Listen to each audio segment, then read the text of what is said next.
Thank you, Jamie. Lovely. So we are now live, so welcome to the meeting this evening, the last one before Christmas. So can we take apologies for absence, please, Jamie? I've received apologies from Councillor Eggleston. I can also see that Councillor Mackenzie Boyle and Councillor Hayes are joining us online. Can I also add Stephen O'Regan with apologies, please? He's away on business. Do we have... No, we haven't any visiting councillors, so it should be fairly straightforward. Okay, minutes to approve the record, but I believe we have some amendments. Thank you, Chair. I've got an amendment to propose to the minutes.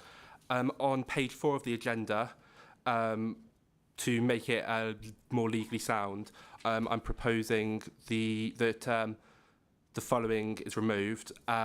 Following the completion of planning obligations under Section 106 of the Town and Country Planning Act 1990 relating to, as well as an amended recommendation was moved, seconded and then carried, which resolved that the Assistant Director of Planning be authorised to approve the application subject to the following conditions amended, added or deleted as the Assistant Director of Planning considers necessary. I'm proposing this essentially gets moved to the top of all the conditions on page 4 and instead put in an amended recommendation was moved, seconded and then carried, which resolved that the Assistant Director of Planning be authorised to approve the application subject to the completion of planning obligations under Section 106 of the Town and Country Planning Act 1990 relating to the following matters, and the following conditions amended, added or deleted as the Assistant Director of Planning considers necessary.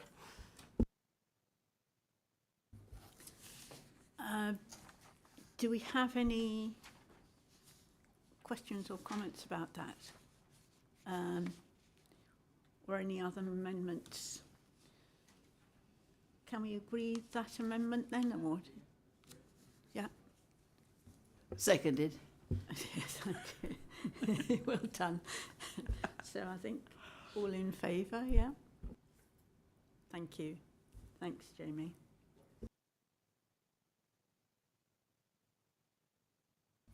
Declarations of interest. Members are asked to declare any disclosable pecuniary or affected interests in respect of any matter to be considered at the meeting.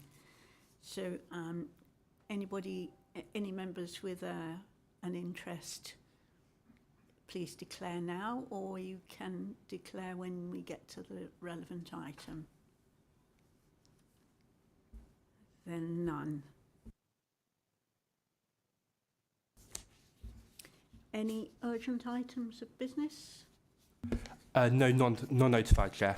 I forgot to check if there are any interest on from the councillors online. I think they would have said. Yeah. Okay. So no. Of course we would have. Thank you, Councillor Hayes. No urgent item business. So let's move on to our first application, which is subject to public speaking. Can I just check that we have our objector and our responder in person, Laura Hall and Paul Robinson? Yeah, thank you. We'll have the officer's report first and then get you to speak after that, and questions will follow. So I've forgotten who was Sarah, officer. Yes, thank you, Officer Horwood. Would you like to present, please?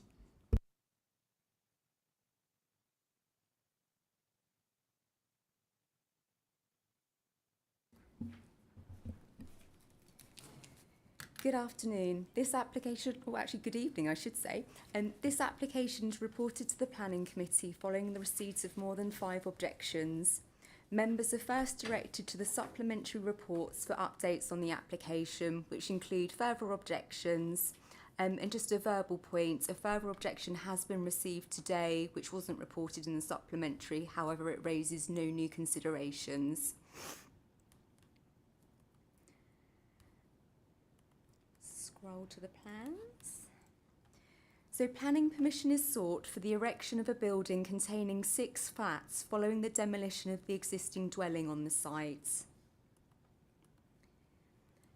To zoom out, so this is the main building proposed here, with an ancillary outbuilding comprising a bin and cycle store. There are 13 parking spaces proposed around the building, with entrance gates proposed off of Coronation Road. The scheme has been amended during the course of the application, including the removal of balconies on the rear elevation of the building and a reduction in the size of the bin and the cycle store. It is relevant to note that an extant planning permission exists for a replacement dwelling on the site, which could be implemented subject to the approval of pre-commencement conditions. If I just run through some of the plans, as you can see, this is the site layout for the proposal. We've got some of the elevation drawings. If I just zoom in, these are the front and rear elevations of the building.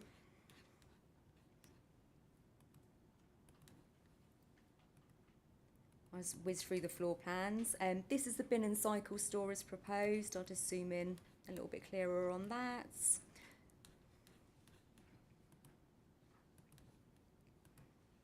These are the proposed entrance gates and boundary treatment which will face onto the highway.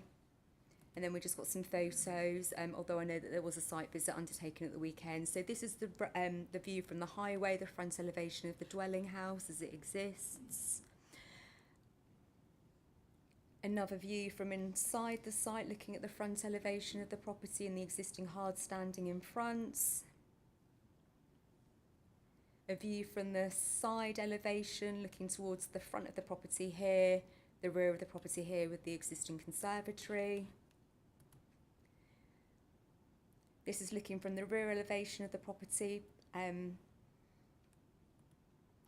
This is a view taken from the front of the property looking, oh, there we go, sorry, looking, oh, no.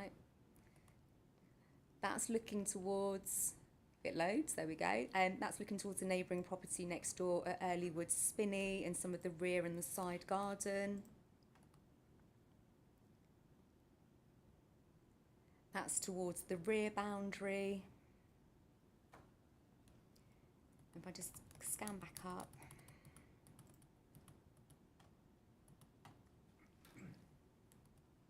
Oh, bear with me, there we go. That's the plan I want. So the closest dwellings immediate to the application sites are Earlywood Spinney to the south and Badius Glade to the southeast. The flank wall of the proposed building would be set 22.6 metres from the front elevation of Earlywood Spinney at the closest point. Given the relationship between the buildings, separation distances, design and the presence of trees and vegetation, the proposed building would not appear unduly overbearing or result in an unacceptable overlooking to the occupiers. The rear elevation of the building would be set between 14.8 metres and 19.5 metres from the rear boundary of the site, which forms the side boundary of the dwelling at Badius Glade, with a 22.5 metre separation distance between the rear of the proposed building and the side elevation of Badius Glade. It is the view of officers that given the rear to side relationship, the separation distances, existing trees and shrubs along the boundary and the omission of previously proposed balconies, that no unacceptable overlooking would result to the occupiers, nor would the building appear unduly overbearing. Acceptable living conditions would be provided for future occupiers of the proposed units, including on-site parking and the use of a shared amenity space. So the proposed building would be considered an efficient use of land on a site located within the settlement boundary, with a net gain of 5 residential units following the demolition of the existing dwelling. The application site can accommodate the proposed building along with the associated requirements of on-site parking, bin and cycle storage and a communal garden so as to not be an overdevelopment of the site. There are flatted developments within 0.6 miles of the application site as the crow flies, which are located outside of the borough boundary, but evidence that flats do exist within the wider area. Policy W4 of the Winkfield Neighbourhood Plans requires proposals for new residential development to address local housing need. The policy specifically identifies that starter homes and 2 to 3 bedroom units to address issues of downsizing should be considered a priority. The proposed flats would comprise a mix of 2 and 3 bedrooms in accordance with the neighbourhood plan. Just scroll down to the elevations. In terms of the building, it would replicate the appearance of a large detached dwelling. Its design and height would be considered acceptable, similar to that of existing dwellings within the immediate area, particularly the more modern dwellings directly to the northwest of the site.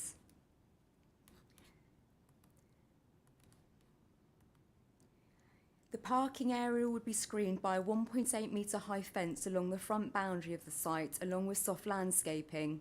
Any impact from the parking would be localised to within the site or viewed from the access to the proposed development. Details of landscaping and boundary treatment will be secured by planning conditions. The siting and design of the proposed bin and cycle store would be acceptable, appearing as a subordinate outbuilding constructed with materials that would match that of the main building. The Highway Authority has raised no objection to the proposal. Sufficient on-site parking can be provided in accordance with the parking standards. The communal bin and cycle store proposed to serve the development would allow communal bins to be collected and returned to the bin store on collection day so as to avoid the need for a bin collection point. Planning conditions are recommended to protect trees on the site and to protect and enhance biodiversity. A Section 106 agreement will secure mitigation towards the Thames Basin Heath Special Protection Area and alterations to the widened access onto Coronation Road. It is therefore recommended to approve the application, subject to the condition amended by the supplementary report and the completion of a Section 106 agreement. Thank you, Chair. Thank you, Officer Horde. Now we can take our public speakers. I believe that's Laura Hall, please, first. Will you do that? Thank you.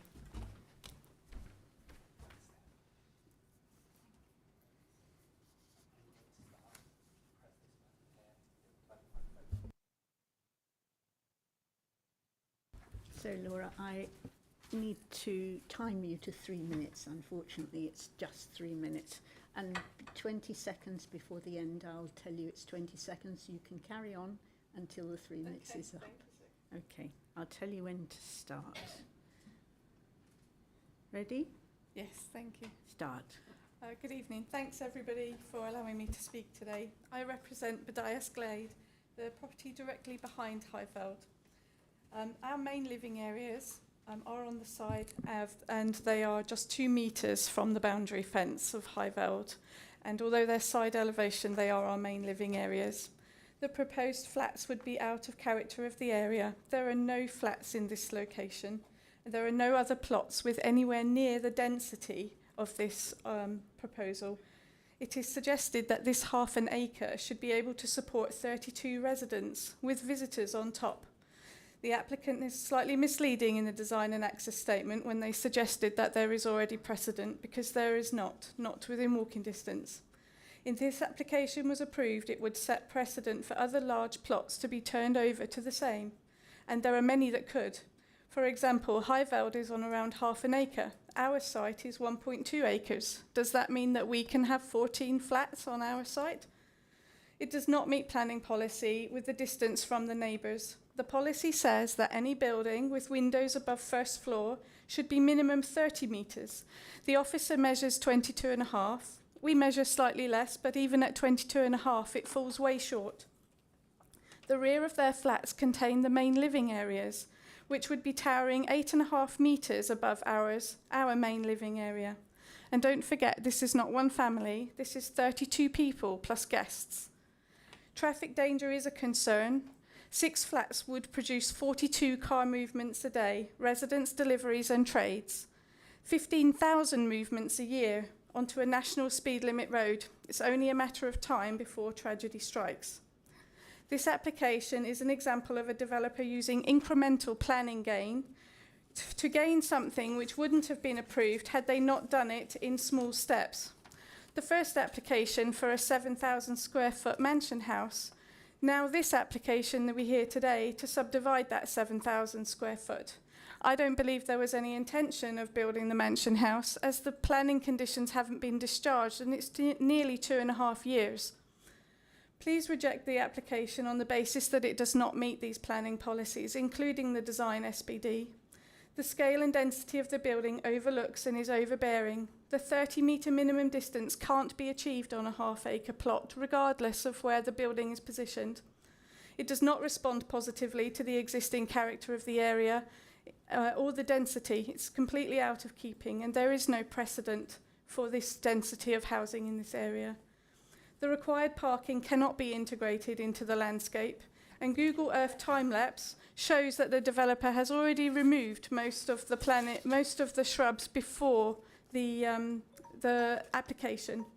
The strength of feeling is huge in the community, with 21 addresses and 35 petition signatures. I'm afraid that we don't believe it meets policy guidance, and if it was approved, we would have to seek guidance from the Planning Ombudsman for this reason.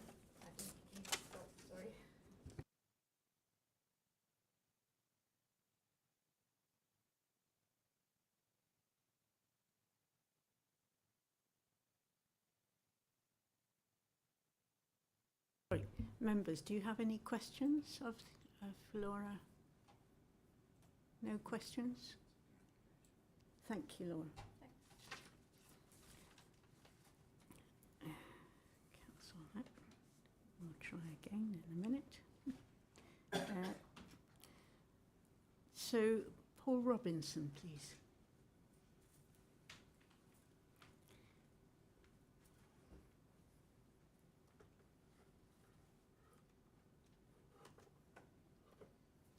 Need to know the button to press, the long one with a, yeah.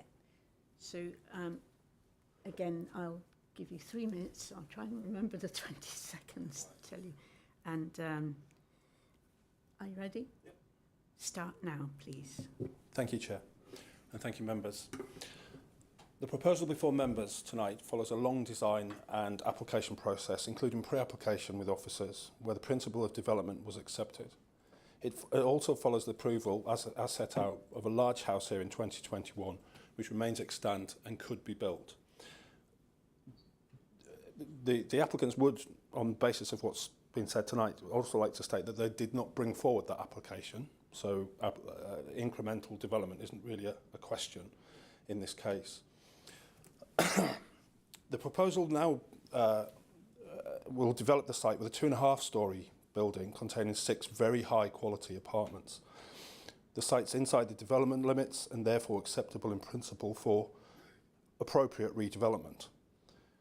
Aside from its overall design, which deliberately follows the ethos of the previous house here, the scheme will also bring many benefits. As set out by the officers, not least, it improves the overall housing mix and provides opportunities for both first-time buyers and existing residents to downsize in the area where they live without needing to reduce their overall standard of living. This is a key priority for the parish as set out in the Wingfield Neighbourhood Plan and should be given significant weight in the decision tonight. Whilst we appreciate that there are objections to the scheme for flats, in reality these are not based on material planning grounds. Fears this will set a precedent for more flats have rarely become reality because of the lack of sites, but in any case, the future proposals themselves will be judged on their own merits and needing to fit in with the character of the area, just like this scheme. If members were concerned about the smaller flats, they should be satisfied that the apartments here are substantial in size. At 108 square metres and 135 square metres for 2- and 3-bed flats, they're 50% bigger than the national described minimum space standards. The building sits comfortably on the plot and, as officers set out, leaves adequate gaps to the neighbours to maintain privacy. The gaps to the side elevation of Badius Glade at 22.5 metres is more than appropriate to safeguard amenity. And members will note that in all of the matters, highways, ecology, bats, trees, they've all been through thorough assessment with additional reports, speed checks on the road to determine that these are acceptable. In summary, at every stage, the applicant has considered comments received and responded to them where appropriate. The building is very well designed, delivering a limited number of very high quality apartments while safeguarding the overall character of the area and the amenities of neighbouring residents. Officers have thoroughly assessed the proposals, as you'll see in the report, and we respectfully request that members agree and grant planning permission tonight. Thank you. Oh. Any questions for Mr. Robinson, please, members? No, nice and clear? No? Thank you very much. So, questions for Officer Hallwood, please.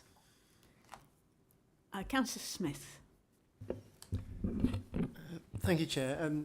I'd like to start by asking if the officer can just provide clarity with regards to the separation distances and where that stands in relation to published policy, as that was a point brought up by the objector there.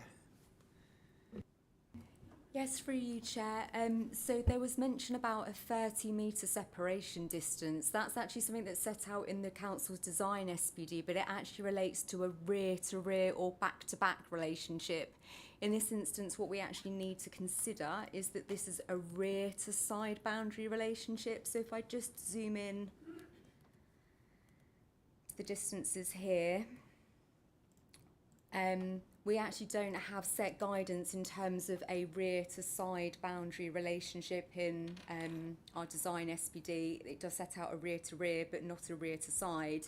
So it's subjective, and in this instance, we consider that the separation distances, taking into account the boundary screening between the properties and the fact that this fronts onto the side, it backs onto the side elevation of this property, the relationship of the building as a rear to side relationship, it is officer views that the separation distances are acceptable in this instance. Thank you. Anybody else have a question for our officer? Councillor Smith again. Thank you, Chair. I guess as a supplementary then to that question, when we visited the site, the screening provided by the existing foliage was quite significant. And the officers mentioned that in her response. Could I just ask, what reassurances do we have that that's likely to be maintained in a format that's going to provide equivalent visual screening to the current situation? Officer Hallwood. Thank you, through you, Chair. I know that in the supporting information submitted by the applicants, they've made no, they haven't mentioned about the removal of any of that vegetation. I mean, I would point out that the vegetation along that boundary isn't protected by a tree preservation order, any sorts of protection orders. So in theory, we potentially couldn't resist its removal. However, the applicants have expressed no intention to remove it. And we also have imposed a landscaping condition as well. So if, for example, it was considered appropriate that maybe that boundary needed to be reinforced with some additional planting, that's something that we could look to secure as part of the planning condition for landscaping as well. Thank you. I've Councillor Hayes and then Councillor Barnard. Councillor Hayes? Yes, I'll come on picture now. Good evening.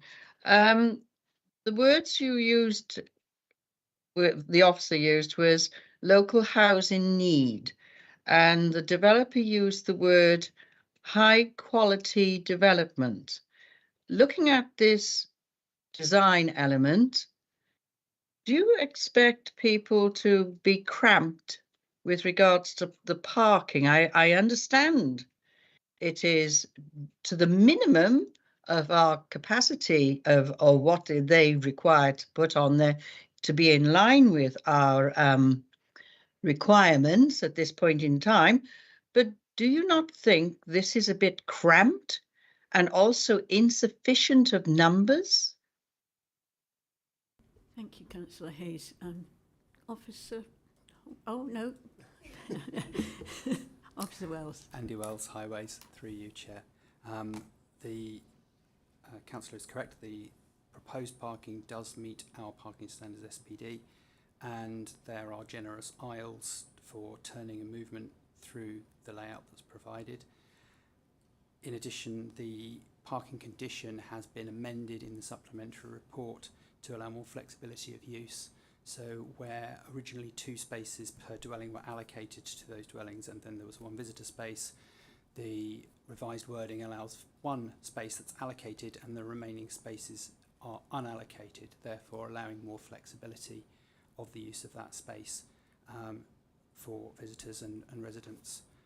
There is, I don't feel any issue in terms of turning or manoeuvring or parking, in terms that it meets our standards and provides what it needs to provide on site. Thank you very much. Councillor Barnard. Thank you very much, Chair.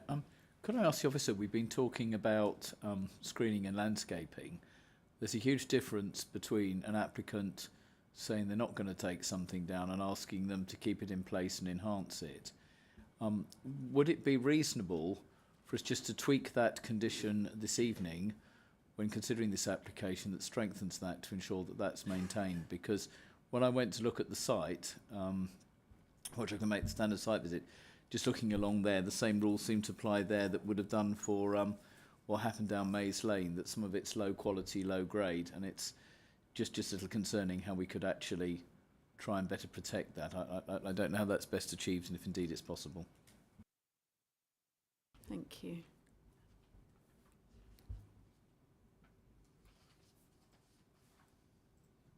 Through you, Chair. So condition 8 refers to the development hereby permitted shall not be occupied in details until details of hard and soft landscaping have been submitted to and approved in writing by the local planning authority. I'm not sure. I mean, I don't know, Max, do you have a view maybe how we could if we could strengthen that condition in any sort of way? We could always impose an informative to kind of say that we suggest that there could be some additional tree planting along that boundary. I don't know if it can necessarily be worked into the condition.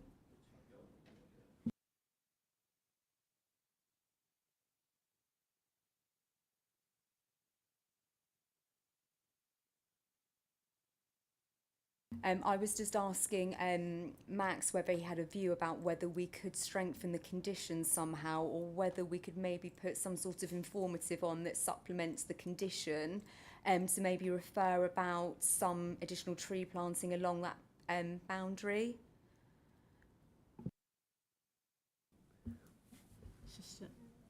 Through you, Chair, yeah.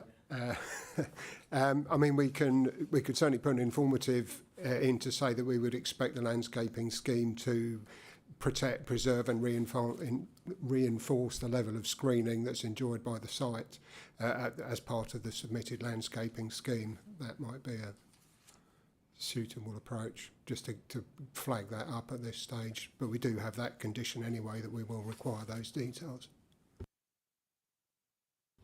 Thank you. Supplementary? Yeah, well thank you for that. Just to say, I think that wording would be helpful on the basis it's best to discuss what can be removed and replanted before you remove it and replant it, because I think the concern that residents would have is it will take a number of years for something to return to a level of maturity to provide the screening. So if a constructive and collaborative approach could be endorsed, should the application be successful, I would think that'd be very helpful, Chair, through you, in the words that Max has used, if that's deemed acceptable by colleagues. Thank you. Is that okay? Shall I take Councillor Mackenzie Boyle, please? Thank you, Chair. Thank you very much. May I go back to the parking situation? I heard the words that is revised. Councillor Mackenzie Boyle, we can't hear you very well. Is it possible to get closer to the machine or something? Yeah. I'm sorry, but I've got that's great. Really bad cough, so apologies. I heard the word revised parking standards. Did I not, or am I going completely mad? Officer Wells, please. Andy Wells, through you, Chair. No, you didn't hear the words revised parking standards. What you did hear was a revised condition wording in the supplementary report, which refers to how the spaces are allocated on site. Okay, so we've got the, yeah, thank you. So we've got the number of parking spaces adhering to our parking standards, and that will also give us a visitor space as well. And because they, I have to say, they're very, very small, the on the plans that we can see. So one hopes, how many should we be having there, adhering to the car parking standards? Through Officer you, Wells, Chair. yep. There are 2 spaces per dwelling, Yep. plus a visitor space. There are 13 spaces total on the layout, and the revised condition 12, which is in the supplementary report, sets out that 1 space will be allocated to each apartment. 1 space per apartment will be unallocated, so able to be used by any of the residents or visitors, and the visitor space will also remain. So it's 6 allocated, 6 unallocated, and 1 visitor space in the revised wording of condition 12. That's exactly my numbers as well. Thank you very much indeed for to confirm my maths. Thank you very much. Can I add a question about the size of the parking spaces? I imagine there are statutory size, or at least. Yes, the spaces proposed meet our parking standards SPD size requirements that are set out in table 7 of the parking standards SPD, and the aisle widths are at least 6 metres beyond those spaces in accordance with Manual for Streets. Thank you. Councillor Smith. Thank you, Chair. To stay on the topic of the parking, I acknowledge that what's proposed there does meet the minimum standards in the SPD. Just thinking about the spirit more than the letter of the SPD, there's normally an assumption that if there isn't sufficient parking directly on property, that there are adjacent roads that people may be able to park on, which certainly from the site visit and my knowledge of the area, it would be quite problematic here on that road. Could the highways officer perhaps just comment on, would there be concerns if there were vehicles parking on that road? It's quite a narrow, it's quite fast, and it's not a lit road. Through you, Please. Chair. Thanks. The parking standards are set out so as not to require on-street parking. The numbers of spaces required per dwelling are designed to provide for those dwellings within the site. So following the parking standards, we don't anticipate any on-street parking. And in this instance, if there were to be on-street parking, the Highway Authority has the control to be able to implement traffic regulation order or other to prevent parking in the visibility display, for example, of that access, should down the line there be a necessity to do so. Thank you. Any other questions? No? Right. Moving on. So we've heard from our objector and our developer, and we've heard that the boundary treatments, the separation distances and the parking provision is adequate for our, according to our SPD, and so on. So, Do you want to move the motion before we go into debate? yes, I must move the motion as per the recommendation on page 42 and as amended by page 5 of the supplementary report, plus the additional informative provided by Assistant Director. Comments, please. Right, a seconder first, please. Seconded. Thank you, Councillor Penfold. Comments, please? Discussion points? Or have you all made up our minds? Councillor Smith. Thank you, Chair. Yeah, it's an interesting application that I can certainly see. It clearly is compliant with the policy as we have it, but it is an example where I can see why the adjacent residents likewise have some quite legitimate concerns, albeit unfortunately I think in this instance not enough to count as significantly enough as material planning considerations to overturn it. I do just want to comment, my main concerns around this are twofold. The first is in relation to the parking, and I think as we have discussed, I do fully acknowledge that the application complies with the requirements of the parking SPD. I mean, just doing the maths of the number of people who are potentially going to be living in this development, it's a development which really only can be accessed by road. There's no safe walking along that road. There's no easy transport links. So, it's very likely that there will be, quite probably the 2 cars per unit. I appreciate the flexibility that's been built into it in the amended condition, and I think that was the right thing to do. So I'm grateful to the officer for bringing that further to members' comments following the site visit. I do still feel that there are likely potentially scenarios here where the one visitor space isn't going to be enough. So I think, and I do have concerns about parking on that road. I don't think that road is an appropriate road. The occasional vehicle stopping there, but if it were to become a regular occurrence, particularly as a result of this, that would be a concern for me. I think the takeaway from that, therefore, is if we are to approve this as a committee, we need to ensure that officers are keeping an eye on that issue, and if we do need to look at implementing traffic regulations on that road for the benefit of safety, I think we need to make sure that that's something that we are prioritising and keeping a good eye on. The other main concern around this for me is just potentially around the landscaping and the impact. Having been to the site at the minute, I don't think what's proposed strikes me as particularly concerning in terms of overlooking loss of privacy, and again I accept the points the officers have made with regards to the separation distances. What would be a concern would be if there was a significant reduction in the existing visual screening.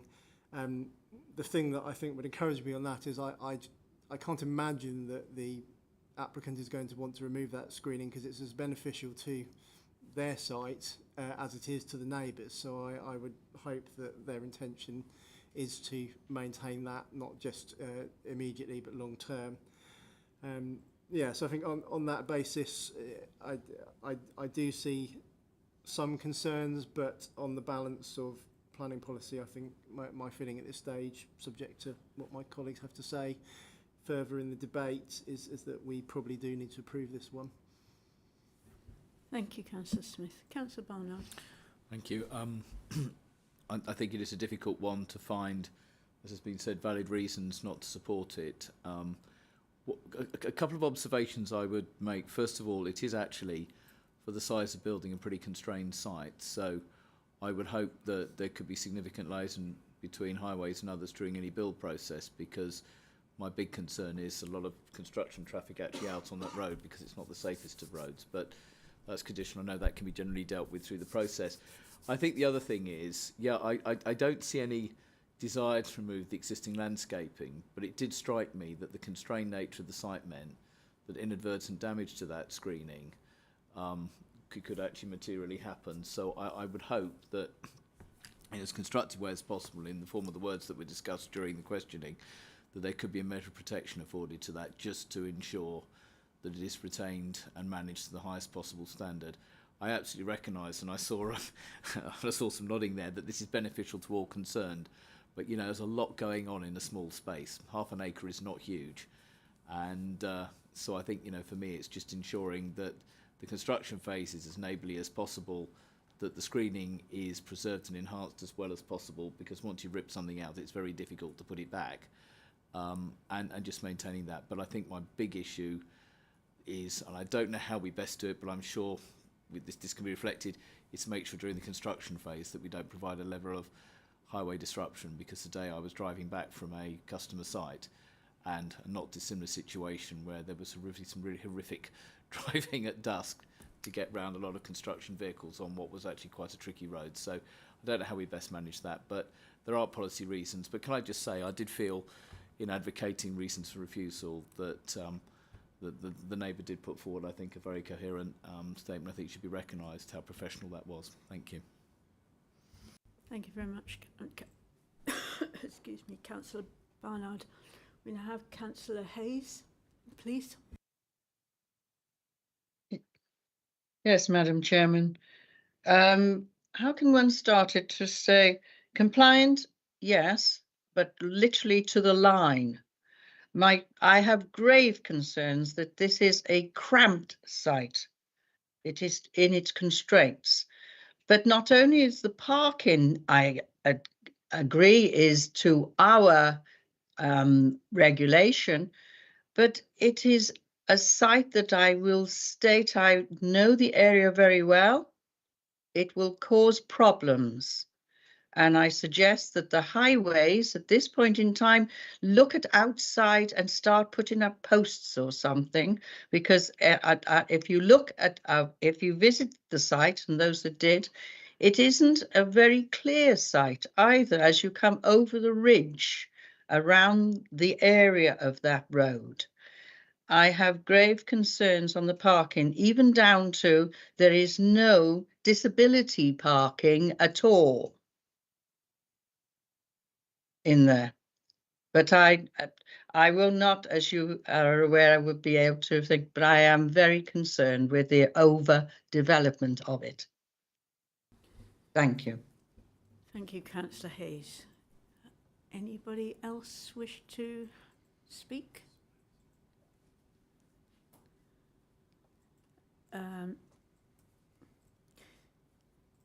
My only comment would be that the parking that is provided for is screened very much from the road, so I don't think it is sort of in your face when you look at the building. And there are buildings similar to this proposed design just along the road, although this is bigger, of course. So, although it would be good to have some disabled parking, it would be good to have a few more parking spaces there. I don't feel able to argue that can be rejected on that basis.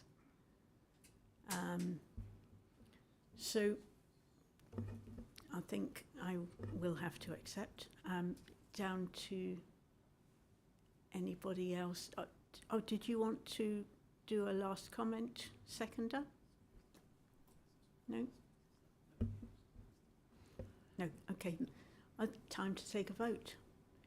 All those in favour to approve?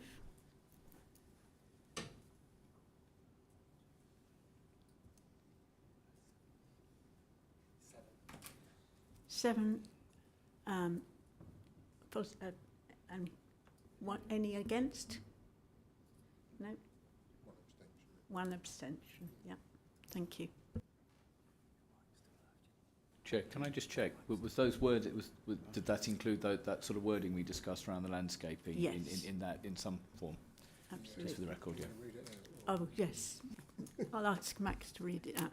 Thank you, Max. Assistant Director. Okay, just for clarity, and I've actually just emailed it to Sarah, but let me just dig it out.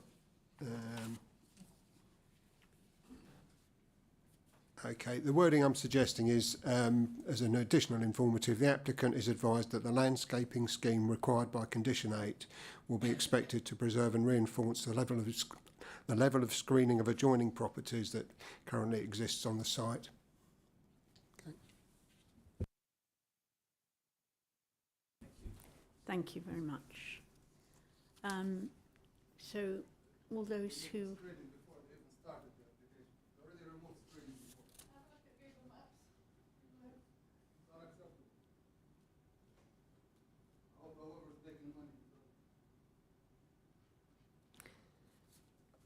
So on to agenda item 6, please. The land adjacent to the Russets, Hancombe Road, Sandhurst. Anyone not, if you'd like to leave now, if you're not concerned with the next one, please do. Thank you for your attendance.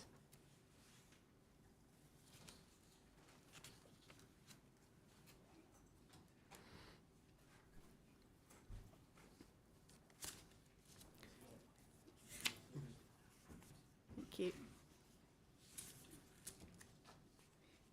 So we have the agenda item on page 51, and it's also in the supplementary report, page 6. Has amendment.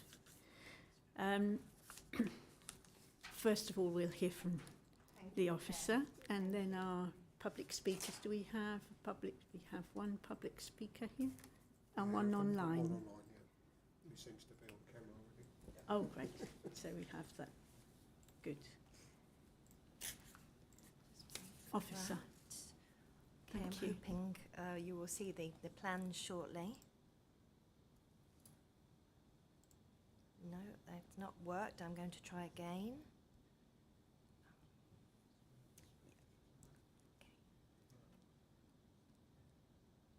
Okay, that should be working soon. Amanda, could I ask you to just hide yourself for the moment, switch off your camera? Thank you. And we'll have the officer's report on the camera. It's outlined in red. Oh, yes. What's happened? Okay, I'll try again. It should be working. So it's the screen that's not working, isn't it? Yeah. Oh, Yeah, the monitor is working on here. Right. Okay.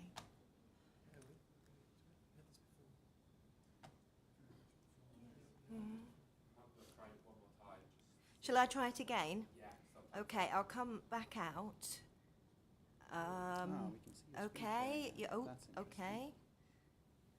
Right. Should we try again? No. Perhaps if I stop sharing, perhaps. Let's try. Okay. I'm going to. All right. I'm going to do share and then share and do it. Do I want to do? Oh. It may be that Andy has solved the problem. Thank you, Andy.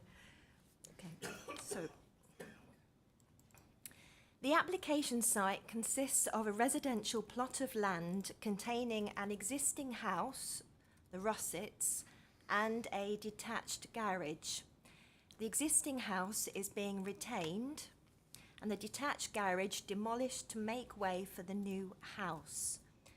Neighbouring properties are located to the north in Sandy Lane. Here we have 34, 36 and 38 Sandy Lane. We have properties in Mount Pleasant and Hunter's Mews on the opposite side of Hancombe Road. Okay, now the only problem is we need to go back, Andy. So here to go on to the next. That's not working. Okay, what I'm going to try and do, It's working on your screen. it's working on my screen, but just not on there. So, should we try again? I'm going to come out of this again and see if we can do it the way that we did before. Although, I'm going to have to reboot this now, but I'm not sharing, so I can just do this. If you can bear with me.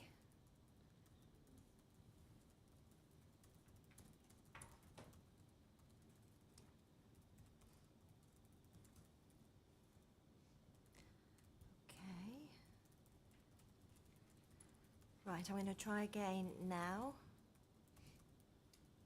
Screen. Okay. It's working on, yes, on here, but it's not on there. There's another way.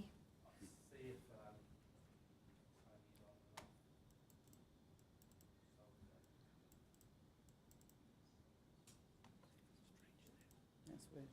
It's weird.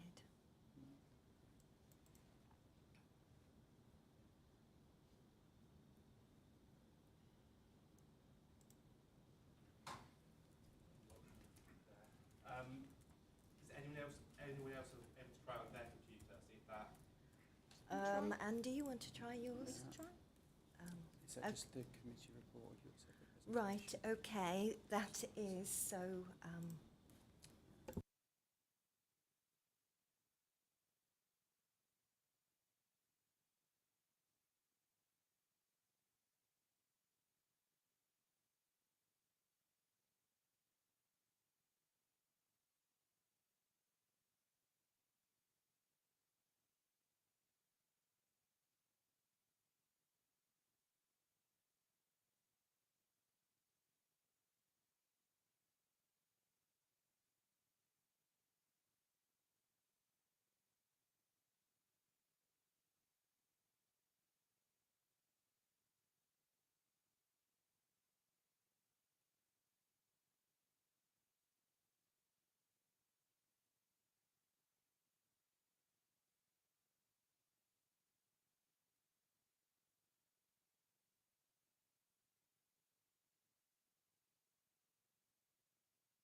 Sarah, if you're able to assist in this matter.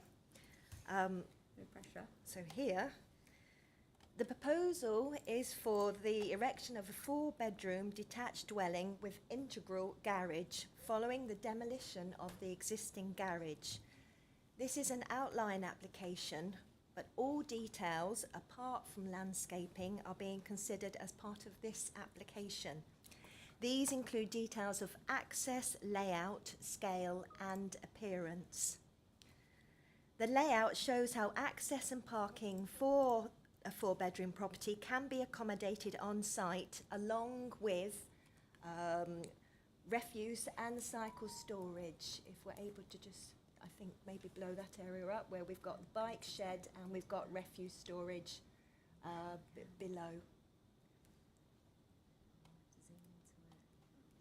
Oh, yeah, okay.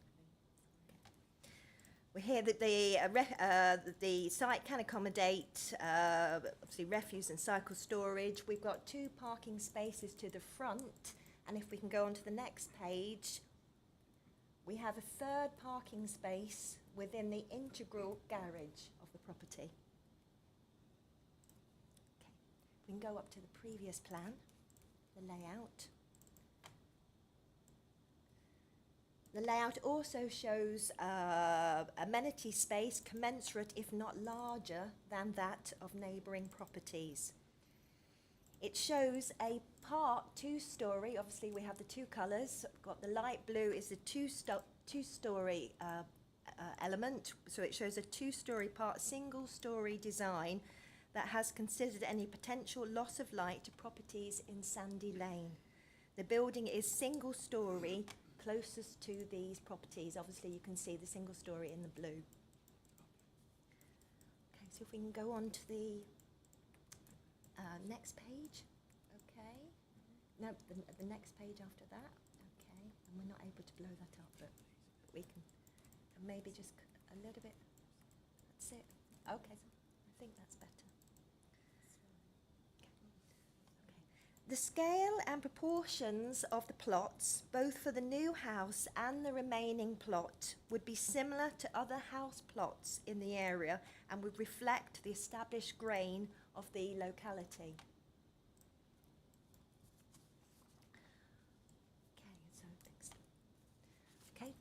We now have photographs of the site. This is taken from Hankham Road, looking at the garage to be demolished and obviously the plot of land.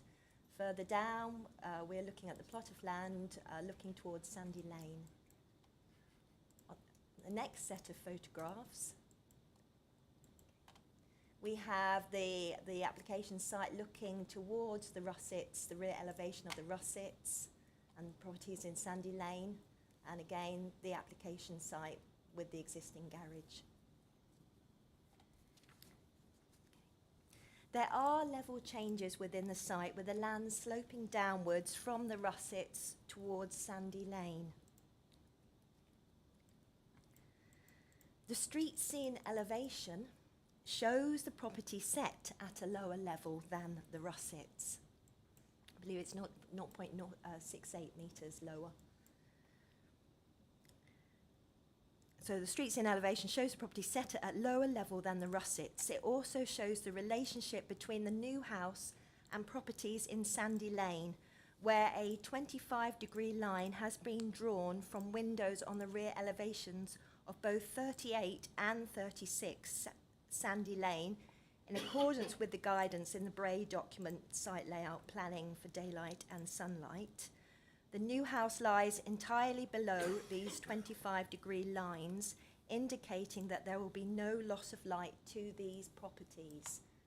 Okay, so here we have the 25-degree line taken from the rear elevation of number 38, and on the next page we have the 25-degree line taken from the rear of number 36, Sandy Lane. There are also no windows. You can go up to the next page. There are also no windows on the side elevation of the new house facing these properties. Therefore, there will be no loss of privacy. Okay, if we can scroll down to the street scene, that's it there, not just to the street scene. The street scene elevation shows how the proposal has considered the character and appearance of the area. The elevations show design features that are in keeping with those found on neighbouring properties. The new house will have a pitched roof with front dormer windows in keeping with its neighbouring property, the Russets. And if we can scroll down, we have photos showing the street scene of Hankham Road, where we have the Russets, obviously with the front door, the pitched roof front dormer window, and other properties in Hankham Road.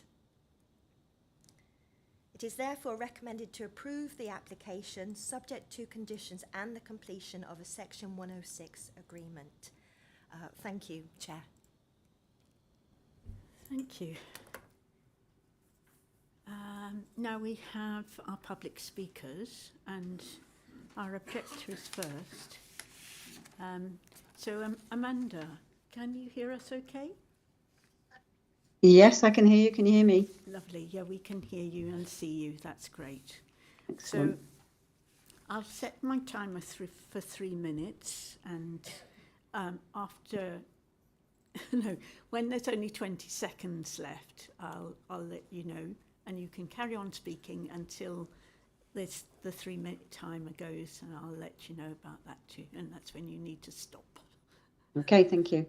Are you ready to start? I am. Lovely. Start away. Okay, thank you. Good evening. So I'm Amanda Warner from 34 Sandy Lane, which is immediately adjacent to the new dwelling, and I'm the elected speaker on behalf of the residents in the surrounding area. So I'm going to highlight and reiterate some of the key points that we've already stated in our collective objections from July and November.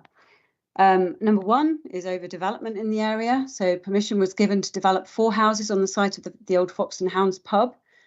Since then, 2 3-bedroom houses have been built, and there's a further planning for 4 more dwellings on the site of the pub itself, which is a total of 6 new dwellings in the immediate vicinity of the Russets. So the Russets itself was actually a new property built on the original gardens that belonged to 36 and 34 Sandy Lane. The new dwelling is immediately adjacent to the rear boundaries of 34, 36 and 38 Sandy Lane and will have a significantly detrimental impact on views and privacy, as it will overlook directly into the existing homes. You didn't show the elevations into 34 from the rear windows and outside spaces, as well as the outlook of a solid and imposing brick wall for the Sandy Lane properties, which is a horrendously negative visual impact. And will also have an adverse impact on these property values. In addition to numbers 34 and 36, they sit 3 feet below the ground level of the garden of the Russets, so that further exacerbates that privacy issue. It was our understanding when we bought number 34 in August 2001 that the owners of the Russets absolutely did not want their garden ever developed. And that was discussed in person on many occasions and was further substantiated through a long-standing reciprocal covenant that's in place, drawn up by the late Steeles of the Russets, that stated no additional buildings can be erected between our properties without consent, and we do not consent to the breach of that covenant. So the 2 new cottages that have been built, the Hunter's Mews, they were planned and sold with inadequate parking. They don't actually have 2 parking bays, and that poses a significant issue, particularly at school pickup times. With another new development, another dwelling in the area, that will just add to that already significantly poor parking issue. Public amenities in the area are already under pressure with the ever increasing development of this in surrounding neighbourhoods, and it's just cramming in another dwelling to the benefit and profit of one family. Doesn't seem ethical. There must be a limit. Sandy Lane's also a bridleway, and it's on the Three Castles path. So the additional cars and visitor traffic is a potential issue. And also there's a stag beetle hotel built in the Russets Garden to encourage the protected species to breed, and they are thriving, and we've evidenced that through sightings that have been reported in accordance with the requirements for protected species. That's our 3 Thank minutes. you. Thank you very much. Thank you.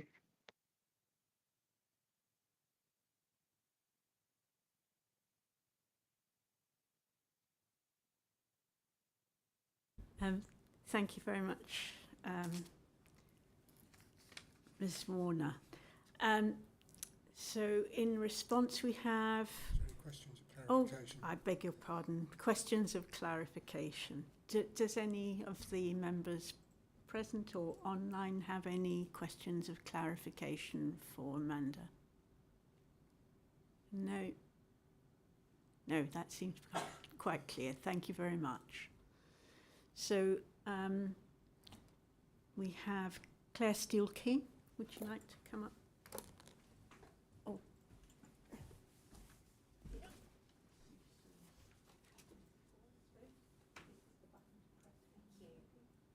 I'll start my time at the same time as you. Yeah, okay.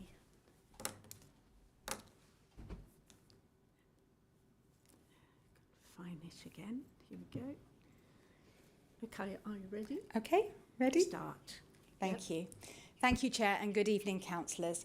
I am Claire Steele-King, the applicant. My parents built the Russets in 1965. I grew up there and know the local area well. This is our family home. I am not a developer, and I act entirely in line with the wishes of my parents. The land adjacent to the Russets has always been on a separate title deed to the house. This proposal reinstates the boundary that existed between the house and the land originally.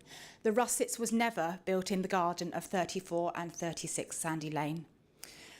I would like to thank the Planning Department and Rana Bergen for working professionally and constructively together to produce the proposal that has been presented to you. We have worked hard to produce a design for a modest family home with a very generous garden, one of the largest in Hankham Road.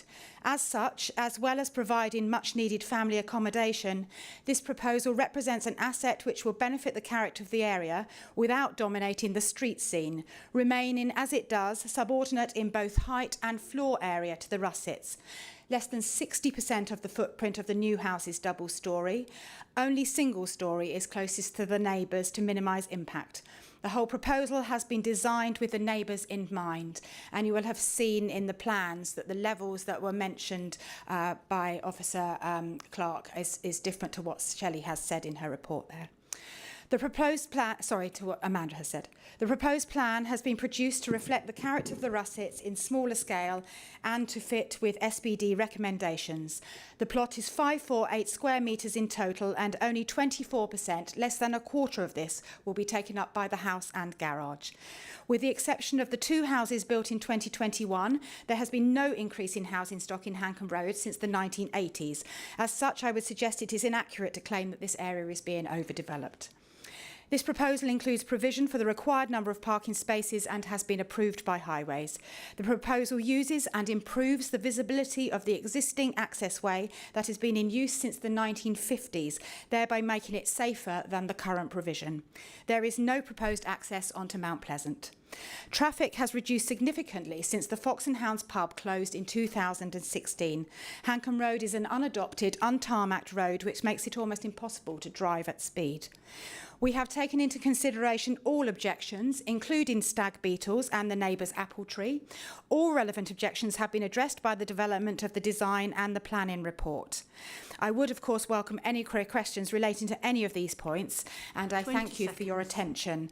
I would also just say that whilst it isn't directly relevant to planning, I'm happy to answer questions on things such as the covenant which Amanda mentioned, which is actually incorrect. There is no such covenant on this land because that covenant was removed in agreement by my father. I think another indication that I am acting in line with my parents' wishes. Thank you. Thank you.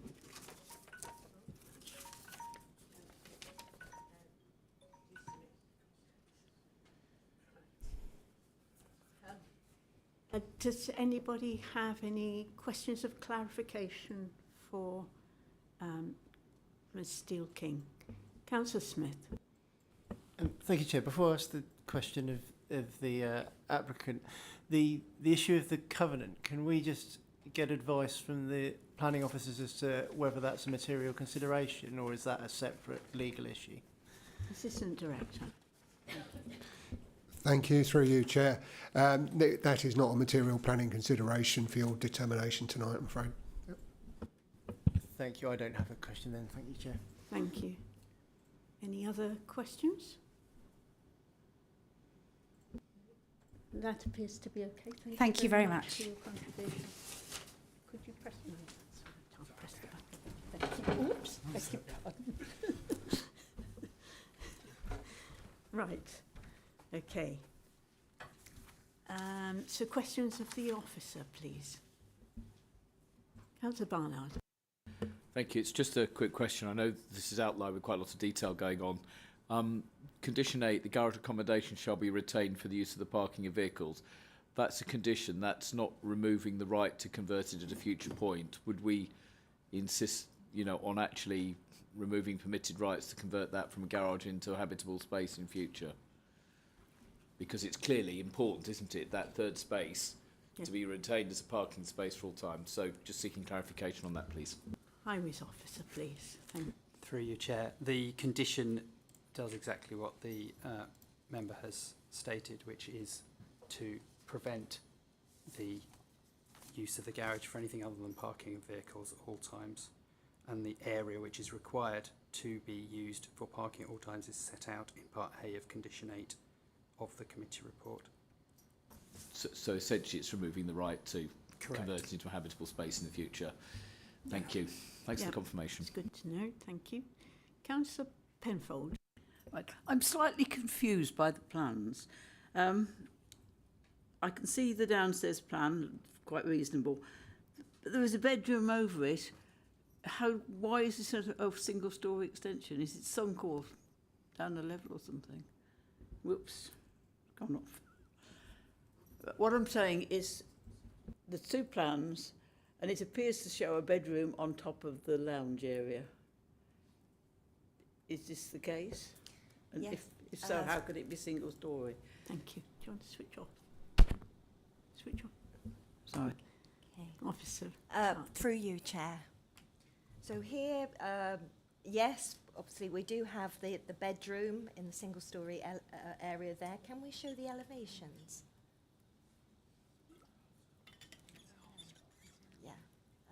with the street scene elevation.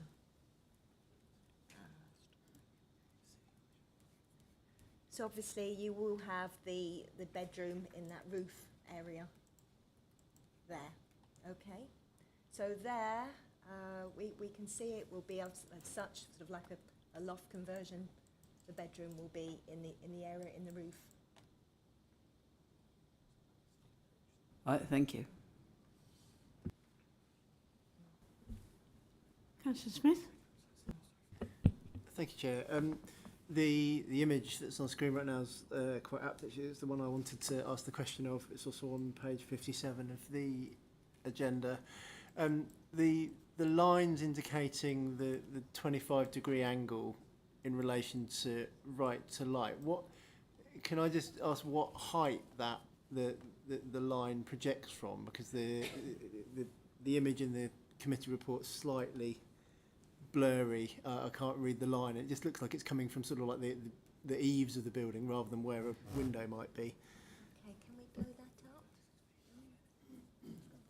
It's 1.6 metres above ground floor level in accordance with the guidance in the Bray document, site planning, site layout planning for daylight and sunlight. So it's been drawn in accordance with those guidelines. So it should be 1.6 metres above ground level. Thank you. Councillor Frewer. Oh, yeah, thank you. Just two issues. On 6.1, the residents are concerned about a bottleneck not letting for emergency vehicles getting through. Obviously, I'm thinking about a large fire engine getting through if it needs to. Can they get clarification on that? And on 8.1, sorry, I just need a clarification on this. It says under the general policies, it's not fully consistent with the NPPF. Could you explain exactly what that is, please? Thank you.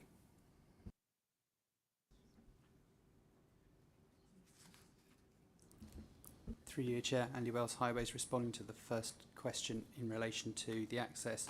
The width of Hankham Road is unchanged with the proposals, and the proposal meets our parking standards SPD and retains sufficient parking to meet our parking standards SPD for the Russets. So I don't foresee there's any change in relation to access for emergency vehicles. Thank you very much. And the second point?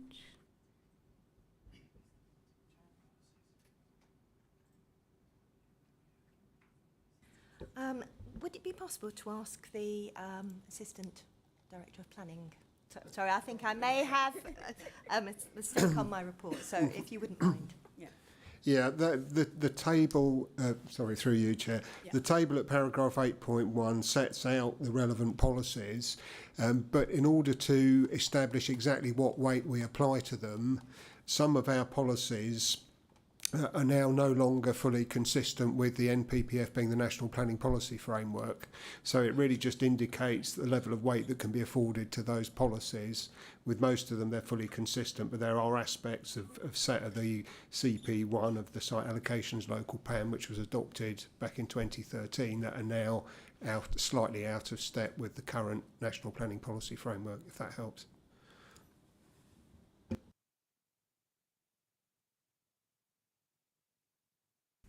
Councillor Mackenzie Boyle, I'm sorry I missed you just now. Not a problem, Madam Chair. Thank you very much.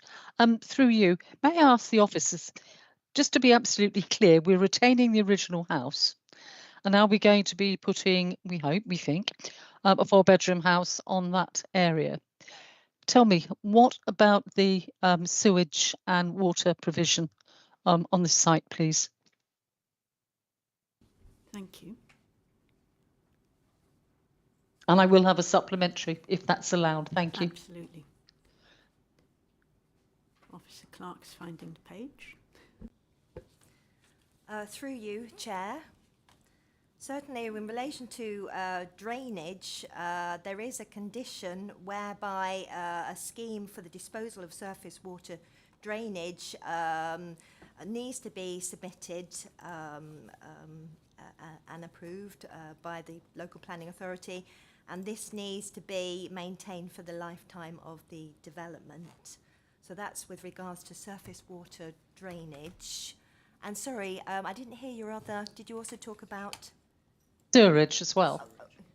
Because now we've got a 4-bedroom house to be put on that plot as well. So will that be maintained in the way it is now? So here, sorry, can you just repeat that again? Sorry. Yeah, sorry, is that me? I've got a really bad cough and cold. I'm so sorry. No, I can hear you. Okay. So can we talk about and think about the sewerage provision as well? Because we've now got an extra house with 4 bedrooms, where originally we had 1 house. I believe that would be considered by, in the building regulations.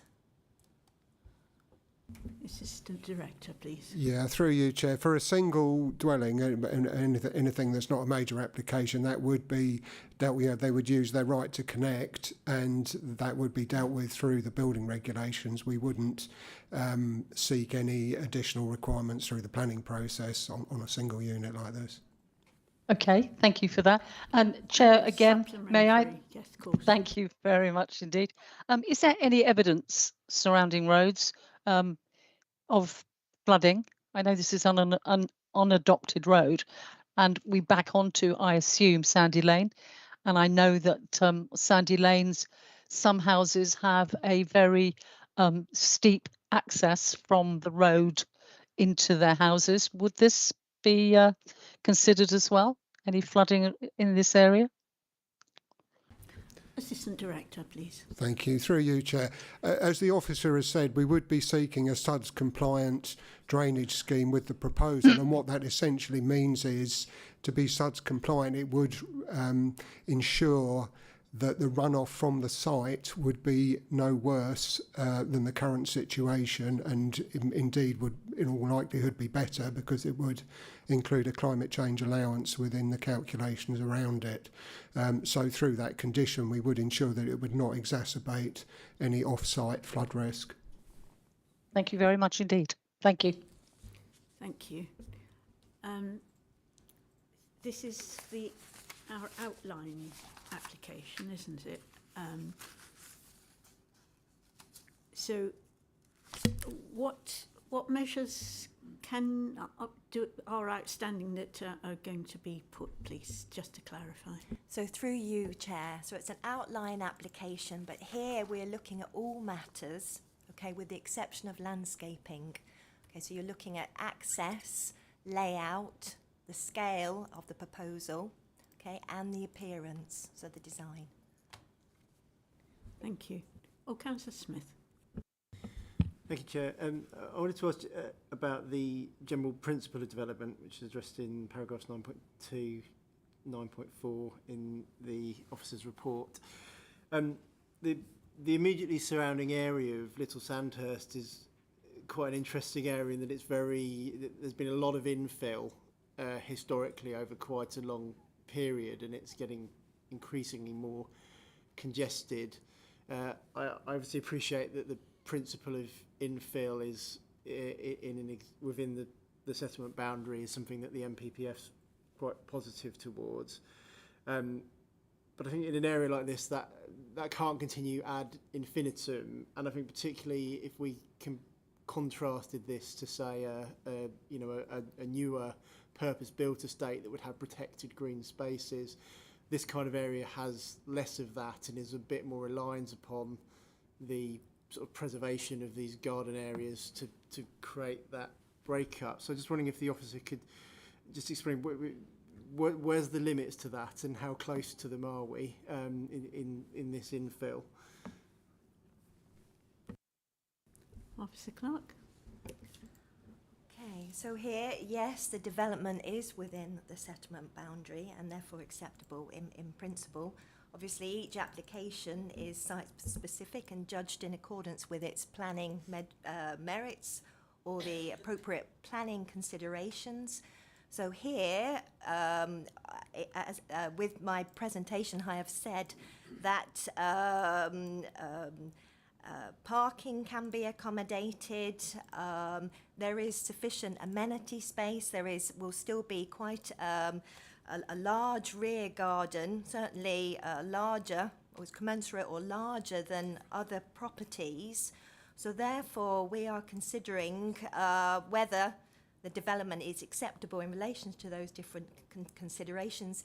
The application is being recommended for approval because it is considered that it is. So I would say that so long as obviously you've addressed all the planning considerations and it is considered acceptable, then you're not encroaching on the limits. Thank you. Do you have a? Do you want something? Do you want to say anything else? No. Well, through you, Chair, I haven't got a lot to add to that, apart from to say that obviously we are, legally required to consider every application we receive on its merits. It's very hard to say over an urban area what its absolute capacity is, but certainly the thing that struck me when I looked at the report on this site was the fact that at the moment it's actually an anomaly, and it sits there as a kind of plot that you would almost expect to have a house in when you look at the grain of the area and the garden sizes that the officers referred to. I just have one more question about the amendments on page 6 of the supplementary report. Can you outline why these are required, please? Okay, so during the course of the application, there has been a number of amendments. We have obviously tried to we've considered the issues of the visibility and obviously meeting the highway requirements. We've also looked at the design. So there have been a number of amendments. More amendments have been submitted as a way of trying to obviously show how the proposal has been considered in relation to neighbouring properties. One of the revised plans is the colour plan, to show the relationship with the single storey next to properties in Sandy Lane. Another plan that has actually been submitted now shows a boundary hedge rather than there was actually a fence there, and obviously the issue of stag beetles was raised, and I believe we could have an issue with the stump and a proposed fence, and I believe now that they have decided on a hedge. That's been revised in the plan, so obviously they've been trying to obviously present the best case and have been submitting these amended plans, and I've put them obviously in the list of approved plans. Thank you, that's very helpful. Councillor Collins. As stag beetles keep being mentioned, can I assume, am I right in assuming that the landscaping is a reserved matters as per condition 1, and will those be considered as part of that landscaping plan? They will indeed. Obviously, we have the proposed hedge, obviously, which forms part of the landscaping, but the type of landscaping and how that will affect biodiversity will be considered under the reserved matters at the reserved matters stage. Thank you. Any others? No? So I can put the recommendation, which is on page 60, that it's conditional approval, and as amended by page 6 of the supplementary report. Do I have a seconder, please? Yes, I will second it. Thank you.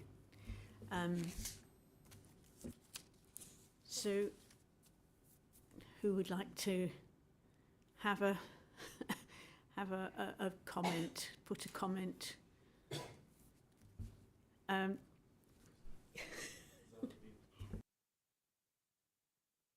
Please. Thank you, Chair. I would start with thanking Case Officer Shelley Clark for answering my queries through email. I really appreciate it. Hancombe Road is an unmade private road without payment for pedestrians. This road is already very congested with existing parking and adding a new dwelling of such a size would further deteriorate the parking situation. This proposal causes Hancombe Road even more hazardous to children walking to school than it currently is. A smaller sized dwelling may have had lesser of impact with these concerns, which I understand is not in our scope to suggest in this meeting. So therefore, I'll not be supporting this proposal as it stands tonight. Thank you. Thank you. Other comments? Councillor Smith. Thank you, Chair. I will unfortunately disagree with Councillor Zahoudin in that I think I can't see legitimate policy basis on which we would be able to refuse this application. But I will make my regular comment, which is to bemoan the existing policy frameworks that we have, and I think particularly as raised during the questions there, I do have particular concerns on this site with regard to the intensification with the infilling. I think, you know, when we look at new developments, we deliberately build in these green spaces to create that natural space within a development that will then be preserved and maintained. And I think Little Sandhurst is quite a unique area in the borough in terms of its geography and in terms of its development history.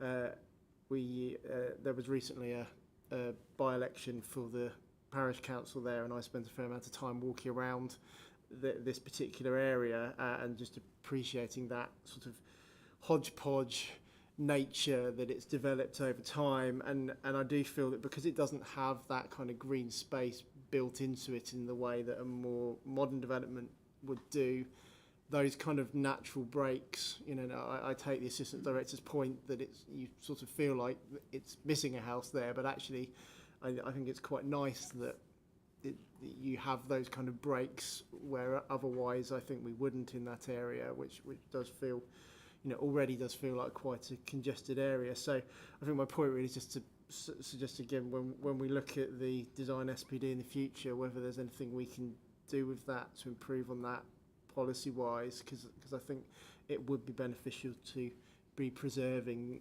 those kind of natural space in these developments. Thank you. Councillor Barnard.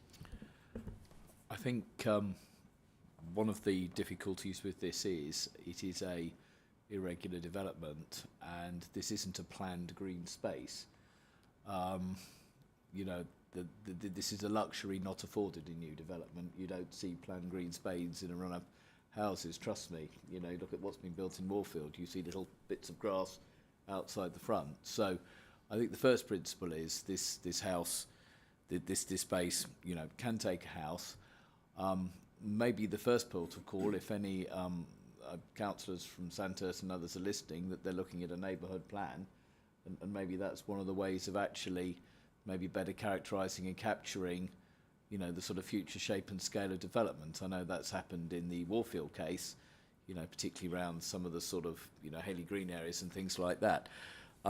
There aren't any material grounds I can find to refuse this.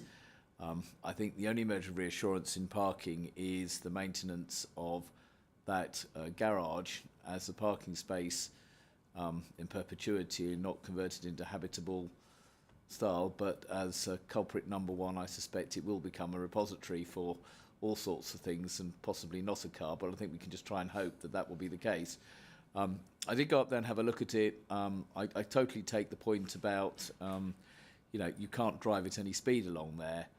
I think, though, having the sort of parking arrangement that you've got there is doable. It's not brilliant, it's doable. And I think, you know, it's just how it works. So I can't see any planning reasons to refuse it. But I go back to my first comment, Chair, which is I think if we don't want to see this going to the umpteenth degree, then I think there are mechanisms, neighbourhood plans and other things that should be looked at to actually try and shape and characterise that better. And I do believe at the moment Sandhurst Council, Town Council, I think is actually working on one. So maybe, you know, they can take some of those things back to actually feed into them to make sure that it reflects that. But it's not the most neighbourly of applications. There's a lot of hearsay in the background to that, but fundamentally it meets planning guidance, and I think on that basis and policy, it has to be supported. Thank you. Thank you very much, Councillor Barnard. Anyone online? Any other speakers in the room? I think we're ready to take a vote. So all those in favour?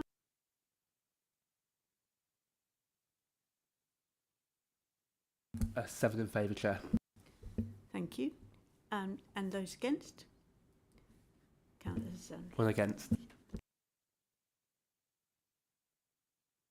that's carried, yes. Moving on then to item 7. Thank you for attending. If you would like to leave that now, that's great. So item 7. Councillor Frews. Oh, Councillor Frewer. Can I just request a 5-minute adjournment, please? Is that okay? Can we do that? 5 minutes, yeah. Okay, why not?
We're back online. Thank you. To restart our meeting. Thank you, Chair. Morgan McKevitt presenting this item. And I have This is the shared Fines Bailiwick. Fines Bailiwick, that's correct. This is a full application, proposes the conversion, extension and alterations of the existing hotel to provide 11 two-bed apartments. The application proposes a 2.5-storey side extension on the side near Glen Ascourt and extensions to the roof, but no increase to the overall roof height is proposed. The existing car park will be extended to provide a total of 25 car parking spaces, which include 3 visitor spaces and 2 disabled. And the application is being considered by the Planning Committee because more than 5 objections have been received. The existing hotel on site has 20 guest bedrooms and 1 manager's flat. Just scroll through. It's working. Elevations. The resulting building will maintain the setback from the London Road, which is shared with other properties on that side of the road, and it will have the appearance of a large residential property set within grounds and a good-sized garden. The trees along the boundary with London Road are shown to be retained. The extensions to the building were previously considered as part of a former application on the site, and the previous decision, which was for refusal at that time, did not raise concerns over the proposed extension in terms of design or impact on neighbouring properties. The application was refused on the grounds of the adverse effects of the proposed development on trees important to the character of the area, and also on the impact of the proposal on the Thames Basin Heath SPA.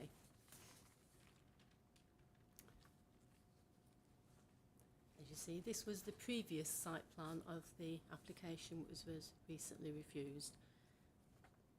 The extension on the eastern side of the building will bring the building within 1.5 to 2.5 metres of the boundary with Glen Ascourt, which is an apartment building, which is, as you can see at the top of the plan there.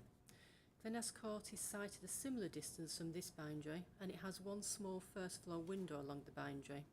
The proposed plans show that windows will be provided along this boundary, but this is not considered to raise issues of privacy, because as members who visited the site Saturday will have seen that the Glen Ascourt boundary, shown on the photo there, is predominantly blank with 1 small secondary side window.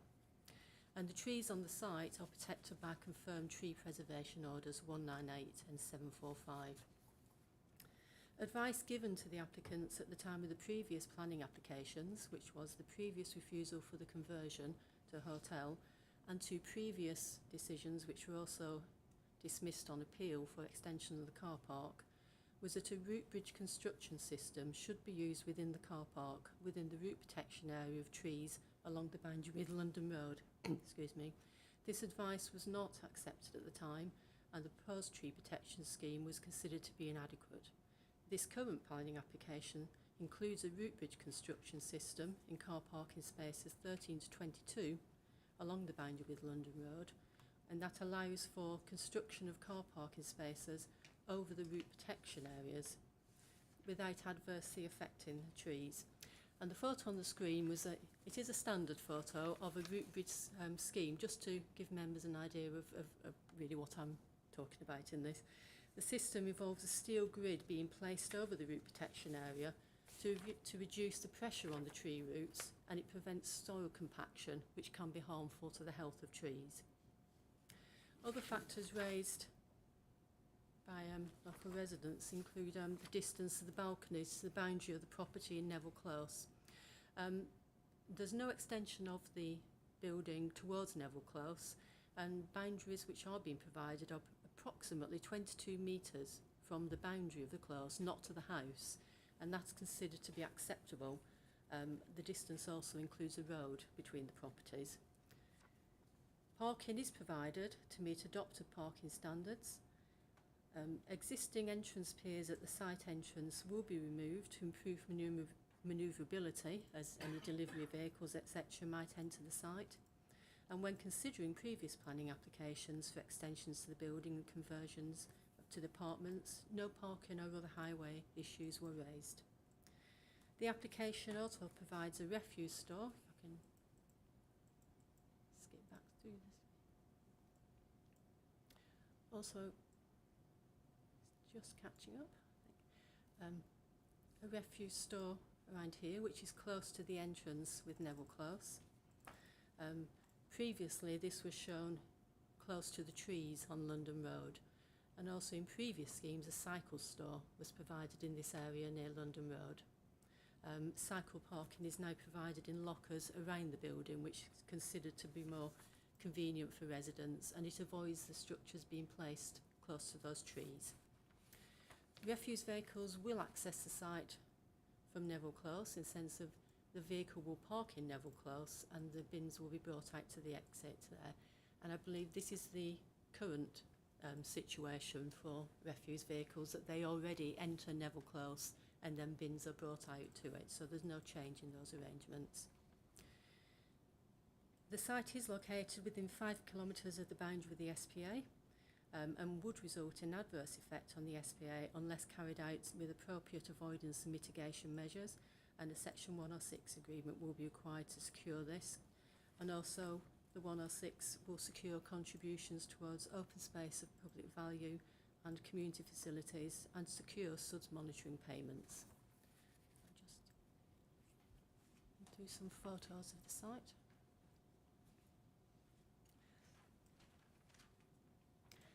This is a photo of the current car parking in front of the building, and that will be expanded. As I said, where the cars are parked there is where the root bridge system will be placed to protect the trees in front of those vehicles.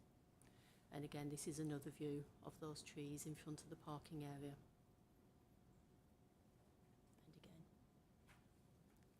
And this is a view across the site onto Neville Close. Low sun, unfortunately, but that was the view out of Neville Close and towards the access of the site. And this is when it appears. This is another shot of the conservatory, which is to be demolished, and the site of the 2.5-storey extension with Gunness Court, the apartment building next to it, to show that it is a predominantly blank elevation apart from that small secondary window. And again, sorry, there's a bit of a lag. This is a view of the front of the hotel as it is at the moment.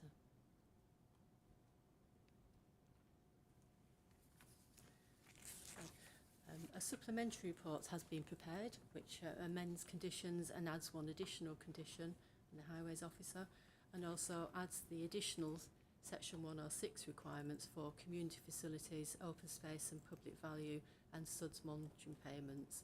And the recommendation is set out in the supplementary report, and the main report, that the Assistant Director Planning be authorised to approve the application subject to completion of a Section 106 agreement and subject to conditions as set out in the main and supplementary report. Thank you, Chair. Thank you very much. Questions to the officer, please. Councillor Collins. Thank you, Chair. I see that a condition has been added in the supplementary to prevent the gates being put on the entrance. What will prevent residents in the future from adding gates to the property? Yes, please. Through you, Chair. Obviously, the condition does last with the building, and all conditions we do expect that they will be respected and maintained. To say at the moment there are no gates on the building and hasn't been any current issues, but it is an extra safeguard that gates are not there to prevent vehicles backing up on the road. But it is a fairly standard condition, and one that we do expect to be adhered to and will be maintained throughout the life of the consent. Thank you. Do you have a supplementary? Yeah, that's okay. Anyone else? Councillor Smith. Thank you, Chair. I wasn't completely clear on how the proposal as we're seeing it today varies from the previously refused proposal. So just wondering if you could just talk us through what's been changed between those proposals and how the proposal we're hearing today addresses the reasons that were given for refusal on the previous application. Please. Thank you, Chair. Well, one of the reasons for refusal on the impact on the SPA rounds could have been mitigated at the time through the completion of a Section 106 agreement, but as the application was not recommended for approval at the time, that wasn't done, so that can be overcome through 106 agreement. The other reason for refusal was on the adverse effect proposal on trees, and the adverse effect was on these parking spaces here along this road, which are within the route protection areas, and at the time the applicants did not propose a route protection scheme, and it was felt that formalising parking spaces on there would damage those routes, cause compaction. So that has been overcome by the route bridge scheme, which a condition will require details to be submitted and for that to be maintained in perpetuity. And also at the time, in this corner here, the refuse store and cycle store were proposed, which themselves would have had an impact on the trees. As I said, they have been moved, so the refuse store is over here now, near the access, and the cycle lockers are distributed around the building. So all those measures are considered to overcome the reason for refusal based on the adverse effect on trees, and the tree officer has no objection to the application. Thank you very much. Any councillors? No. Thank you, Chair. Through you, Chair. In page number 73, section 9.17, the second paragraph says, concerns have been raised in representations that parking from the site will take place outside the site in Newell Close. So my question is, given it's a private road, in case of overspill, what sort of arrangements or enforcement would council have in such cases? Yeah, thank you. Through you, Chair. Well, the application does fully meet the council's adopted parking standards, so it would be expected that there would be full provision within the site, including for provision for visitor parking. There are 3 visitor spaces in this area of the site here. See, I'm not entirely sure, perhaps the highway officer could assure me about any enforcement on a private road, what the situation is. Through you, Chair. Yes, please. Through you, Chair. James Turner, Highways. Quite already partly covered by the case of itself. On-site has sufficient parking, as we said, to cater for the demands of residents and visitors. In relation to overspill parking, it is a private road, so it is not in the control of the highway authorities that we would normally, the practices we'd normally go through. Should there be issues of unsafe parking, depending on who is the rightful owner of that road, because I can't tell you whether it is owned by an individual or the residents as a collective or a management company, they could still approach the highway authority to seek the imposition of effectively parking controls, as long as they gave their undertaking to allow the highway authority to enforce, because obviously it isn't an adopted road, they'd have to have the ability to enforce. But as I say, that I don't foresee that necessarily happening due to the fact that the site has adequate parking within it for the demands it should create.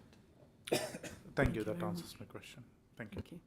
Yeah, I was very pleased to see disabled parking in there too. Any other questions? No. I have one to be aired in public because I had a private answer. Steel bars over the tree roots, how on earth do they make that safe for the tree? How does it work? How do they support those? Thank you, Chair. I think my colleague Stephen Chown, tree officer, is online and will answer this. Stephen. Thank you. Yes, Stephen Chown, Head of Parks and Countryside. Through you, Chair, I'm happy to describe the principles by which this parking would be provided. I would draw attention to the fact that there's a condition attached to the proposed approval that there are essentially details given. So we would get a site-specific engineering construction solution that will be provided with all of the details.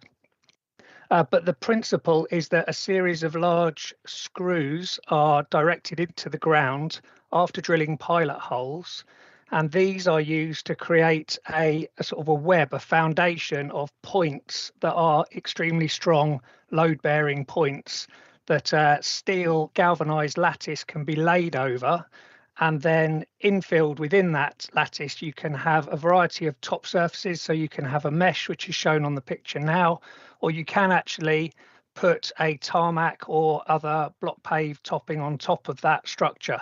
But the principle is that the whole thing levitates above the existing soil level, and the top surface is porous so that water and air can travel underneath there, and the load of the cars and the parking area is entirely suspended on the points and doesn't have the negative effect of compressing all of the spaces within the soil that are used for air and water transport.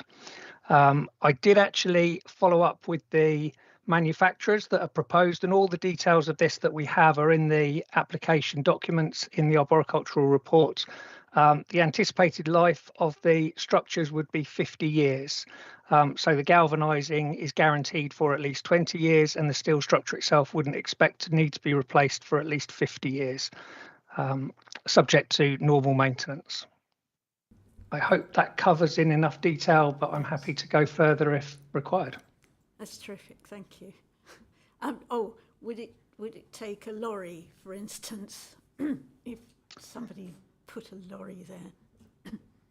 The system has different weight-bearing options, so you can have different levels for different uses. That will all be provided by virtue of the condition. I think the one that is proposed in the documents at the moment is a 15 kilonewton solution that is suitable for the type of traffic that is proposed, which is predominantly cars.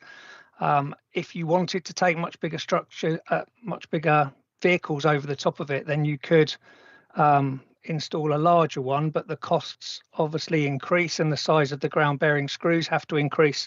So I would trust that the condition will deliver the right design for this particular circumstance. That's terrific, thank you. Councillor Penfold. Would there be some guarantee of the maintenance after 25 years? Or some way you could make conditions of the maintenance? Or could it end up like RAC has, not very well maintained by some places?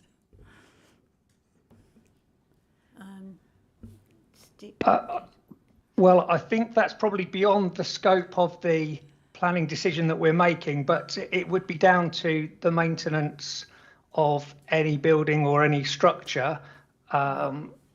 It can be maintained, and I don't have any information that we would expect it to fail within that 50-year lifespan. Thank you very much. Any other questions? Okay, so it falls to me to propose the recommendation on page 75 of the agenda and as amended on page 6 of the supplementary report. You're seconded. Seconded, thank you. Comments, please. Councillor Nazarudin. It's just a suggestion, Chair. Some of the pictures shown during the presentation had the registration numbers of the cars visible. If that can be obscured in future to protect the privacy of the owners. Please. Well spotted, thank you very much. Cheers. Yes, well, thank you. Amend that. Councillor Barnard. Thank you. It's a, it's an okay application, for the site. I think we've heard, that sort of sets out what can be done. Again, really sort of referencing the fact that this solution is required to try and protect tree roots, just to make sure that we do all we can during the construction phase, by condition to ensure that protection takes place early on in the process, because the last thing we want is to actually see that damage being imposed, the compaction of the ground, and then this put in place. So I don't quite know how that can be achieved, but the screening, the landscaping and those trees are really significant and important here. So I can see fingers being run across there. So just to make sure that's enforced from the start. London Road is a busy road. Access is still a bit of an issue up into the site there, but fundamentally, I think it's about protecting the car park. Can I just thank you? I think it's great to hear Stephen Chown and the information provided about the tree protection, route protection scheme there, but I don't think you can count on it just being cars. So I think, again, that needs to be carefully looked at to ensure that it's sufficiently strong. But I think it's about again ensuring that damage that's not irreversible is not caused during the construction phase. But apart from that, I think it's more compliant and feels more comfortably adequate than the previous one that was refused. Thank you. Thank you very much. Yeah, I think that's a special request for the enforcement people. I'm not sure we've had any of those great big root protection things to check before. Any other comments, please? Councillor Campbell. Yes, I would just follow up on what Councillor Barnard had said. I would think there's a risk that when people are moving in and out, removal vehicles may inadvertently park there, so I think that should be considered. Good point. What should we do about that, Sarah?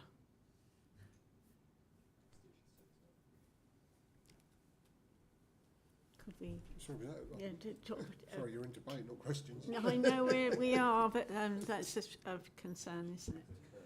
I mean, I think the point was made by my colleague Stephen Chown that the condition that we have will require the specification to be reviewed. So I think it's through that process that we will ensure that the appropriate specification is required, yeah, to cover delivery vans, removals, yeah. Thank you very much. That's brilliant. Anybody else would like to comment? No? Anyone online? Shall we go to the vote? I propose, Jenny second. All those in favour? Seconded. Yep. That's unanimous, Chair. Thank you very much. That's brilliant. And to the last item on the agenda, item 8, the parking spaces at Holland Pines. Good evening, Chair. Basha Polnick speaking. I'm presenting this item this evening. So this application is for the conversion of 2 grassed amenity areas at the entrance to Holland Pines into 6 residential parking spaces. So these are the 2 areas. I'm just waiting for the presentation to catch up.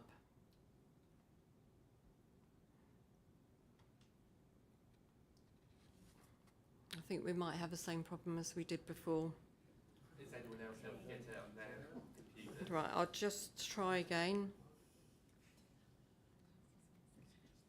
Yes, here we go. Right, okay. So we have an area of 3 parking spaces to the west on the right-hand side of that plan, and to the east, and 3 parking spaces on the west-hand side, on the left-hand side of the entrance there. This is an aerial view of the 2 areas. And as we can see from the aerial view and later on from photographs, that they are adjacent to 2 garage blocks. This is a photograph of the area east of the entrance, and I shall mention the tree that we can see on the left-hand side, which is a red leaf maple tree. So the parking would be basically between the brick wall and the broadband cabinet, with access from the access road into the garages.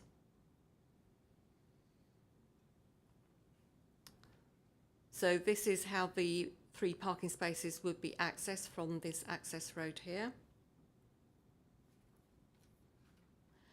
This is the area on the other side of the road that would provide 3 parking spaces. And another view of the same area.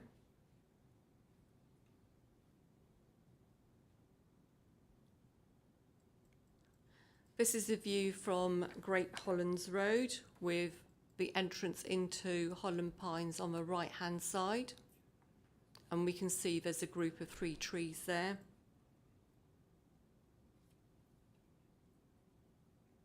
And Again, this is the entrance into Holland Pines with both sites on either side of a road.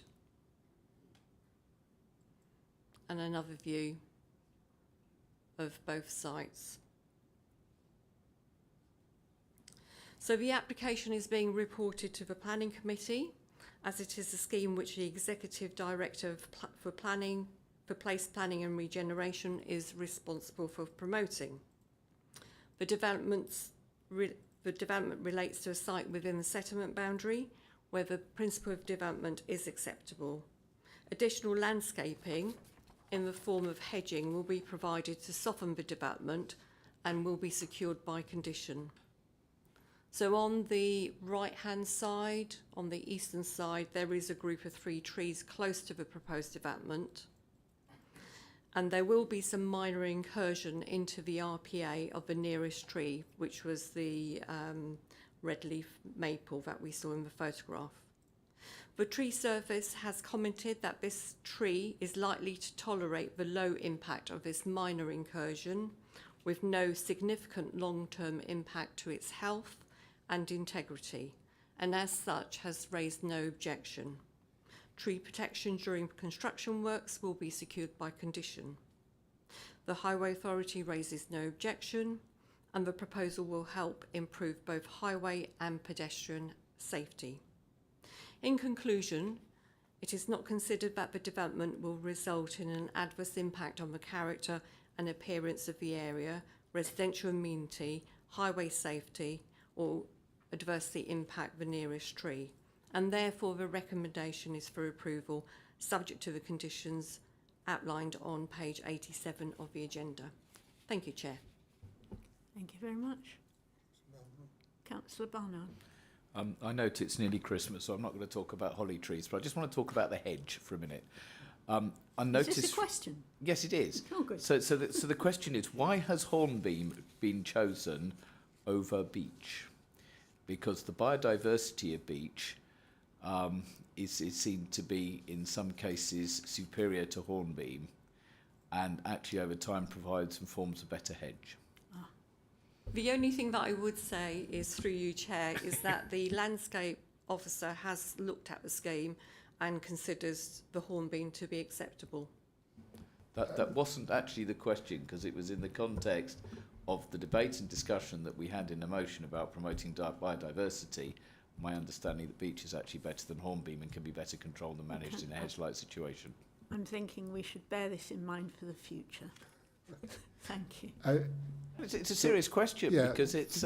Through you, Chair. I think one of the reasons that it's popular and often recommended for hedging, and from personal experience, having quite an extensive hornbeam hedge myself, one of the reasons they keep the people use it is because it tends to keep its leaves much longer and provides better screening for a longer period than beech would. Thank you very much for that. Any other questions, please? Councillor Penfold. Not a question, it's a comment. This is a road which has parking problems, you could say. There are nearly always cars parked on the entrance to the road. It would be quite nice if they could... Would it be nice if... Pardon?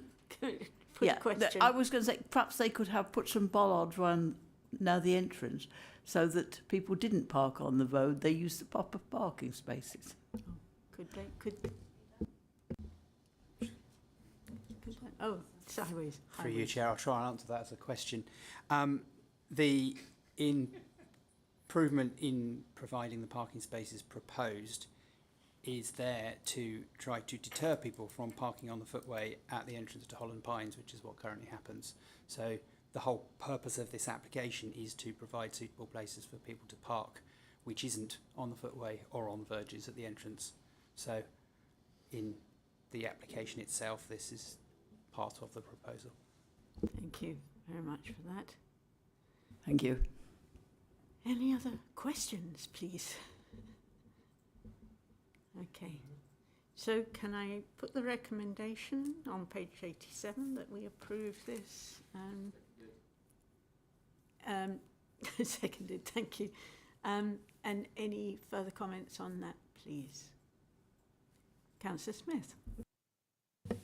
Thank you, Chair. I just want to say I think this is a very important scheme. It's the type of scheme I think we'd all like to see more of around the borough. It is obviously sad always to lose some of these little bits of green space, but as already been commented, the situation at the minute is that there isn't adequate parking in this area, and there are numerous very similar estates to this around the borough, particularly around Bracknell Town. And of course, inevitably what happens is that residents end up being forced, they have no other option but to park really quite inappropriate places, sometimes parking on the green, on the grass and causing damage to it, which is much more unsightly than a proper parking space. So yeah, I intend to support this, and I just encourage the planning department. I think we need to take a good long look at where else we can be implementing schemes like this around the borough to address the parking needs that we have in these older estates. As I think was rightly pointed out in the report, the car usage has evolved over time, and the estates, when they were designed, were not designed to cope with and manage the amount of car ownership we now have in those spaces. Thank you. I think that says it all. Oh, Councillor Hayes. No, yeah, thank you very much. Yes, Councillor Hayes here. I just want to revert back to what was just said about adequate parking. When this design was put forward in the 60s, 70s and that, it was fantastic because it was green space. It is now shown with today's requirements, parking is something that people will park on the green space that's nearest their house. When we were looking at the first application, which I still have concerns about the parking allowance because of our parking requirements, I will be asking the council to look at our parking policy standards, because I do think they're inadequate to today's requirements. Thank you, And I Councillor do Hayes. think we have a problem with regards to this, because we will be losing a lot more of the green spaces of this lovely area that was designed in that period. Thank you, Councillor Thank you. Hayes. That's lovely. Councillor Barnard and then Councillor Collins, please. My feeling is that these are good schemes because they actually have been designed to, as far as possible, blend in, and joking aside, actually putting in place some landscaping to minimise this. I think one of the big issues we have to recognise is, sadly, well, not sadly, but it's a fact of life, that households have many more cars than when these estates were built, and actually trying to get cars off the roads is important because a lot of people actually need them for their business and trade, notwithstanding public transport. So I think, yes, coming up with schemes across the borough will be good for this.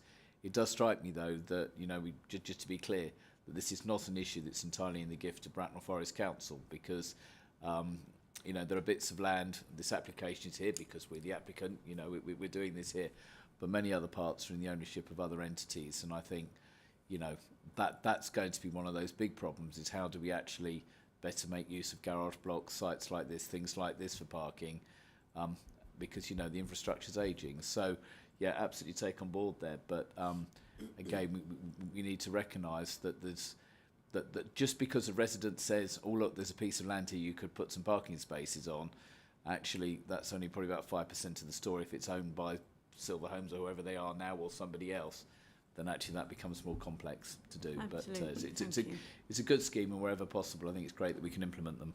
Thank you. Councillor Collins, please. Thank you. I just want to add that, yes, I think it's a good scheme for now. Looking to the future, and with climate change, we need to be discouraging car use, but I don't think we, as a country, are at that point in time. Thank you. Any other comments, please? Then can we put this to the vote? All those in favour of putting the spaces there? That's unanimous, Chair. Thank you very much. So that vote concludes our meeting. Can you let us know when we're offline, please? Oh, happy Christmas, everyone. Yes, thank you. Thank you very much for all your